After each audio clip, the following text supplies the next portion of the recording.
परमात्मा से नजदीक कुछ है ही नहीं। कुछ है ही। और जो कुछ है बुझाता है उसका अस्तित्व ही नहीं है। क्या अस्तित्व ही नहीं है। मैं बराबर कहता हूं कि अस्तित्व शब्द कैसे बना है, जरा गौर करिए। अस्थि में है होता है। मनुष्य का गुण है तो मनुष्यत्व है,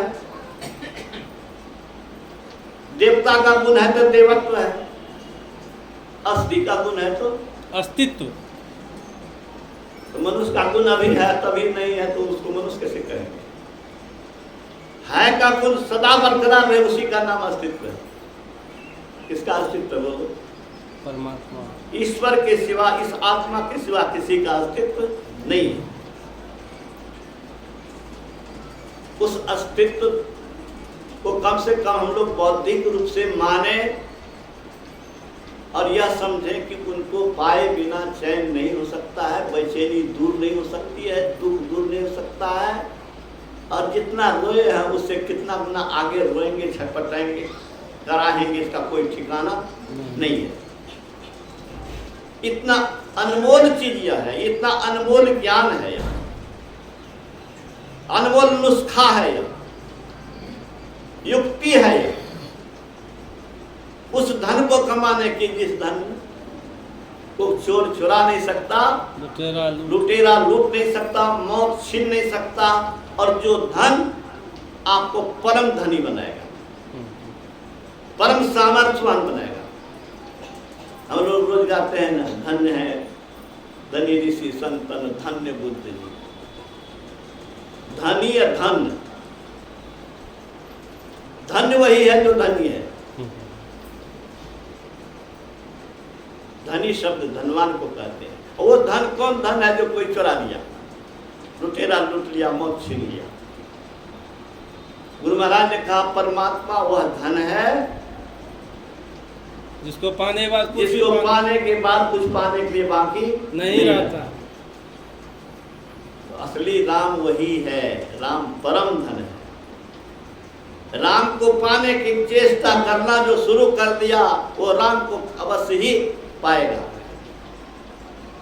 यही तो अभी पाठ में आया आपको वचन में कि भक्ति बीज बिन से नहीं, गुरु महाराज के वचन में आया।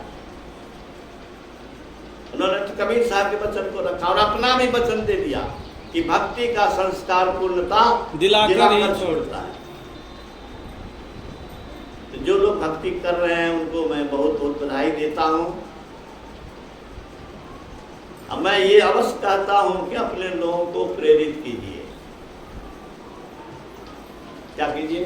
प्रेरित कीजिए। स्वामी रामतीर्थ ने कहा कि कोई दरवाजे पर आते हैं, अगर उसको एक अच्छी कुर्सी नहीं है, कोई सामान नहीं है, तो बड़ा लज्जित होता है। मैं कहता हूं कि चीज से क्या स्वागत करते हो? स्वामी रामतीर्थ कहते हैं चीज से क्या स्वागत करते हो, उसके लिए क्यों लज्जित होते हो? अरे लज्जित तो इस बात के लिए हो कि तुम्हारे पास वह ज्ञान और विचार नहीं है जिस विचार से उसका जीवन बदल जाए। अरे रसगुल्ला खिला दोगे, थोड़ा देर के लिए मन मीठ होगा, ऐसा चीज खिला दो कि उसका जीवन खुशहाल हो जाएगा। यह है संतों का ज्ञान। तो संतों के ज्ञान से बढ़ के कोई उपहार नहीं है, गिफ्ट ही देना है दिया को। और कौन बुद्धिमानी है कि अपने बेटे को ही गिफ्ट नहीं दो? अनमोल गिफ्ट अपने बेटे को नहीं दो। कभी कभी पेपर में, मीडिया में देखता हूँ कि करोड़ का गाड़ी दिया था, करोड़ का बंगला अपने बेटे को, तो पत्नी को गिफ्ट दिया। लोग है, अरे वो उस गिफ्ट से क्या होने वाला है? ये गिफ्ट दो, ज्ञान का गिफ्ट दो। ज्ञान से बढ़कर के कोई पावर नहीं है। ज्ञान के बदौलत ही मनुष्य सृष्टि पर शासन करता है। ज्ञान के बदौलत मनुष्य भगवान बनता है। ज्ञानों में सर्वश्रेष्ठ आत्मज्ञान है।